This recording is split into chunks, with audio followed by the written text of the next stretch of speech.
Saudaraku, Paulus dipakai oleh Allah begitu luar biasa untuk menyatakan maksud dan kehendaknya kepada orang-orang percaya dengan surat-suratnya yang begitu banyak.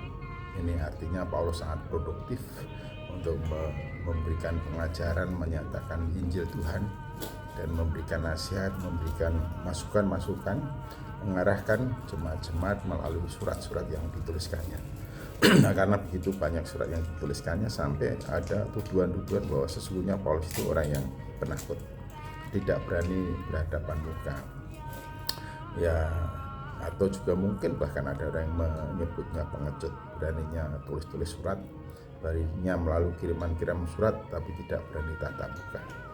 Ya, tuduhan itu diterima saja oleh Paulus. Lalu dia menyatakannya, aku seseorang yang tidak berani secara langsung tatap muka menyampaikan nasihat kepada kamu di dalam Tuhan Yesus Kristus yang ramah dan lemah lembut.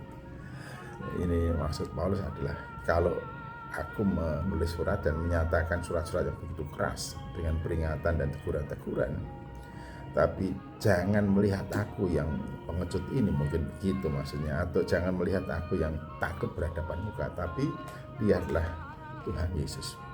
Apa yang kusampaikan, aku nyatakan kepadamu, aku ini seolah-olah penyambung maksud dan kehendak Tuhan untuk kamu, yang memberikan nasihat dan masukan kepada kamu.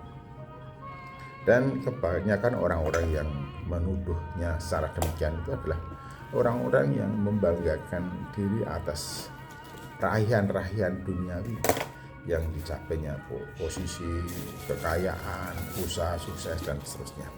Dan ketika Paulus menanggapi akan hal itu, dia menyatakan, aku tidak menggunakan senjata duniawi untuk berhadapan dengan orang-orang yang menuduh itu, tapi aku diperlengkapi dengan senjata Allah untuk menghadapi orang-orang yang demikian dan untuk menghancurkan benteng-benteng yang dibangun oleh orang-orang yang merasa dengan bangunan pribadi dan raihan duniawi itu mereka lebih hebat dan lebih bisa membanggakan diri di hadapan orang lain. Bahkan juga bukan hanya membanggakan diri, impactnya adalah orang itu merendahkan orang lain.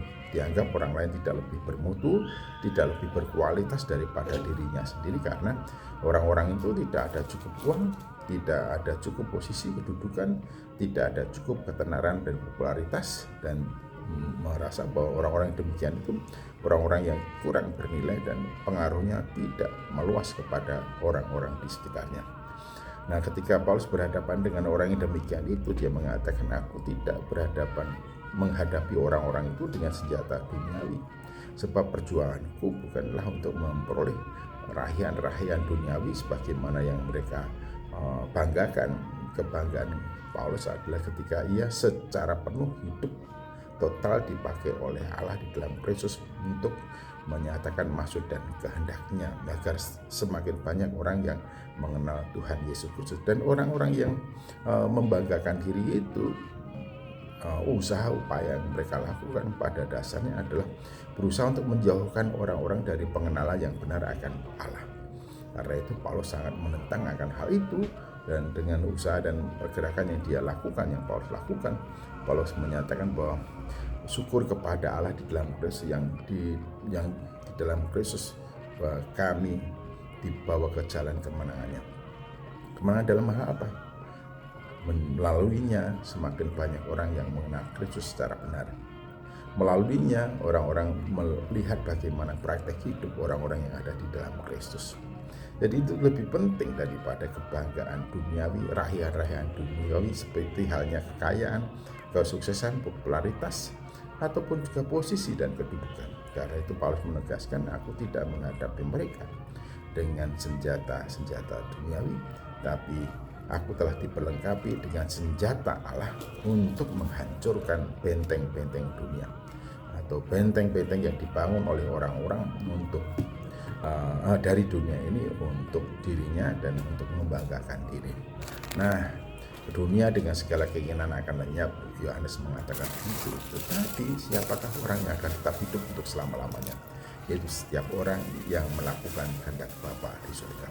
Paulus ingin mengarahkan setiap orang tidak mementingkan raihan duniawi, tapi bagaimana hidup diberkati oleh Allah dan hidup sesuai dengan maksud dan kehendak Allah di dalam hidupnya. Karena itu Paulus menegaskan bukan dengan senjata duniawi untuk memerangi orang-orang yang membanggakan diri, tapi dengan kelengkapan senjata Allah di dalam dirinya yang mampu menghancurkan semua benteng-benteng duniawi.